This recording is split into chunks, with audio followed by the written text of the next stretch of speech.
The very first time I ever went skiing was with my sister. It was in Breckenridge, Colorado. I think I must have been 19. We go over to the green slope, you know, the lowest level, to learn some of the basics like the side-to-side movement and the snowplow. We'd been on the green slope for maybe 20 or 30 minutes, and I thought we were ready for the Black Diamond. Yeah, you know, the highest level. My sister was like, "Are you sure?" I said, "Yeah, we totally got this. I saw you out there. You were like, bam, bam. Your snowplow totally rocked." All right. So we get on the chairlift, and we're maybe an eighth of the way up. My heart's racing 1,000 miles an hour. Of course, I can't say anything to her. So we get to the top, and just like all the other chairlifts, it spins us around and shoots us down the mountain. So I'm like going a good 20, 30 miles an hour, and I hear off in the distance, "Slow down." And I'm thinking, how?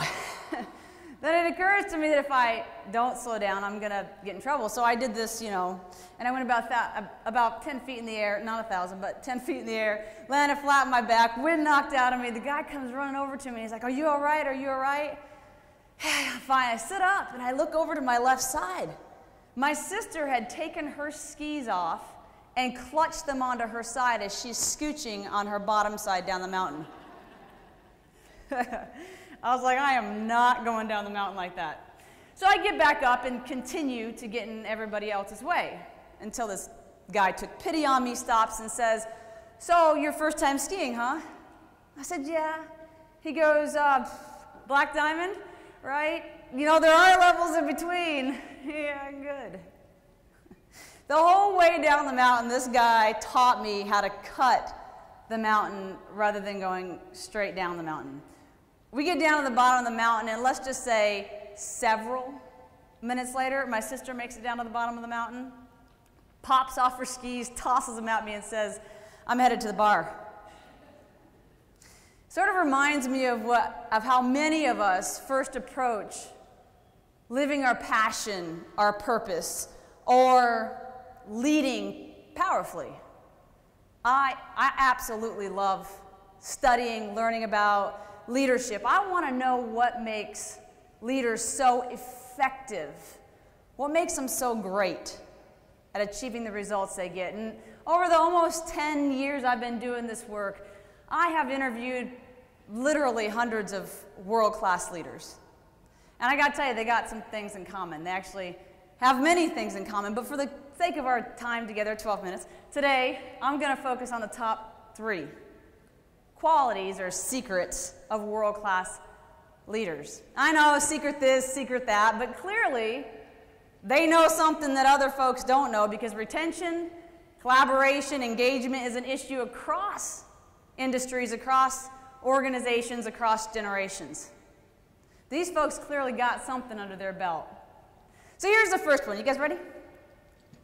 First secret of world-class leadership: they know their vision. World-class leaders are clear about their vision and what they're trying to achieve. Remember, several years ago, I won the state championship in the shot put. I was a junior in high school, and a couple of weeks later, I received a letter in the mail from the governor of the state of Colorado. Now, as I looked at this letter, I remember thinking, they must have sent this to the wrong person. Just a few years before, I had been receiving a letter like this from the court system. As I looked a little bit more closely at the letter, I remember reading these words: "Thank you for your leadership in our community." Now, before receiving this letter, and by the way, had it not been for the reference to my athletic accomplishments, I really don't know that I would have thought that letter was meant for me. Before receiving the letter, I was the type of athlete, it was all about me. I wanted to win, win, win. It was interesting because as my senior year started, I just sort of started naturally helping my teammates. In fact, I even wanted to help my competitors to get better. The Greeley Tribune that year, the local newspaper, sort of like the New York Times, named me Student Athlete of the Year. Now remember, just a few years before, there would have been an incredibly different title on that page for that newspaper. So looking back, I think, It is incredible what somebody else's vision for leadership did for me. All of a sudden, I started seeing myself as a leader. All of a sudden, I started seeing what was possible for myself and acting like a leader. All of a sudden, his vision for leadership in his community became reality. World-class leaders are clear about their vision, what they're trying to achieve, and the ripple effect is magnificent. Here's the second quality of world-class leaders. And it's one that so few get. So few really get this one. You ready? They know their team. World-class leaders know the people on their team. In fact, I got a great quote here for you guys on this very topic, which I'll share with you in just a minute. Has anybody ever been to Chincoteague, Virginia? It's about 3.5 miles south of here, right? Have you ever been to Woody's Barbecue? It is the best barbecue I have ever had in my entire life. It's right on the right-hand side. It's an all-outdoor restaurant right before you enter Chincoteague. And they literally have these trailers set up, and you go up to the window and you order your food. They also have all these fun games out there like tetherball and football and that bag throw game, yeah. The people there are just awesome. Like, not a single person that worked there wasn't just incredible. Like, people-centered, right? And so as soon as we were finishing our dinner, one of the owners, Larry, comes over to me, and I said, we strike up a conversation. I said, Larry, I gotta know, how do you attract such phenomenal people? And he says, you know, Misty, a lot of leaders have this wrong.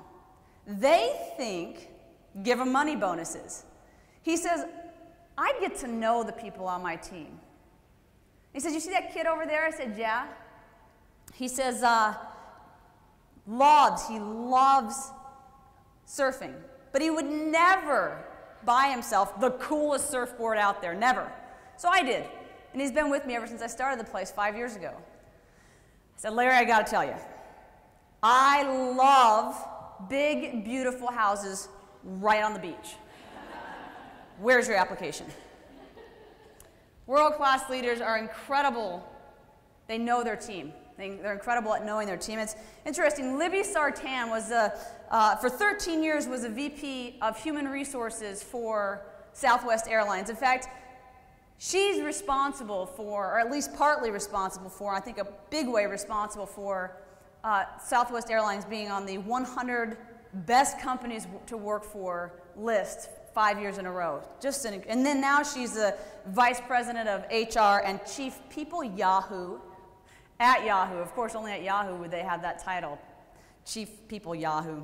She says this, which I think really sums up the importance of knowing the people on your team. We have to make sure what we're doing is important and challenging. That they feel their jobs have real meaning, and that they're and that they are enjoying their work. Well, how can you do that if you don't know the people on your team? How can you ensure that they're challenged and that they're enjoying their work if you don't spend any time getting to know those people who are on your team? So, so important. Here's the third quality of world-class leadership. They are effective communicators. World-class leaders are effective communicators. Several years ago, I was coaching this young professional who just landed the job of his dreams with the company of his dreams. And 6 months later, he comes into my office and says, Misty, I'm going to quit my job. I was like, Jigga what? Just 6 months ago, you were excited about it. What happened? He says, I went into my boss's office and I asked to take this technology training, and she said no. So I want to quit. Why do you want to take this training? I asked him, and he lays out for me this piles of paperwork. And he says, if I get this training, I can help this company that we serve in this way, this company in this way. And he kept going on down. And he ended with, and I need to continue to develop myself so that I'm marketable in the marketplace, so that I'm more marketable in the marketplace. And I said, okay. Did you show any of this to her? He said, no. I went in there, told her I wanted to train. She said, no, I'll quit my job. All right, so go back in there, just show her this information, and let's just see what happens. And he did, and do you guys think he got the training? Absolutely. $1 million revenue source was created as a result. World-class leaders are effective communicators. They will change their communication to get the result that they need to get, which ultimately has to do with their vision and knowing the people that they're addressing. I'm going to leave you guys with this one final story. My partner, Yvette, and I went to Bali, Indonesia for a visit. And we had been on the beach for about 2 days. And I was kind of getting the itch to go out and explore. You know how it is. You can only lay on the beach so long before you want to go out and kind of experience the culture, right? Unless, of course, you don't particularly enjoy mopeds, you're not terribly interested in haggling, and you don't want to get lost in a foreign country. Then perhaps laying on the beach for 2 weeks, sipping margaritas, staring at the ocean is your idea of a great vacation. But with enough, come on, we're going to have so much fun, it'll be a good time, we'll meet new people, explore new places. It's like, all right. So we go over, we get our moped and our helmets, which were made of styrofoam, so they floated nicely off our head. Which I later realized that the chin strap was really there to ensure that we brought them back. Yeah, so we'd been on the moped for maybe 2 minutes, and we came across this police blockade. The police officer with guns pulled us over, and he demanded from me my international driver's license and the registration for this moped. Now, you guys, I didn't even have my U.S. driver's license on me, much less did I know where on this bike there might be a registration. So you remember the girl that was totally chilling on the beach, relaxing and sipping? Yeah, she went across the street with a police officer. I was like, I'll watch over the moped. So across the street, they had made a desk out of the hood of a police car.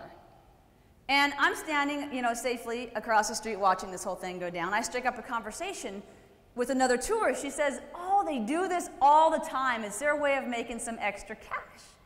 We have an international driver's license, and they still demand cash. I was like, psh, who do they think they are? So I go across the street, and they're demanding the equivalent of $50. And Yvette is pretending not to understand them. Apparently, their threats to keep our registration didn't bother her in the least.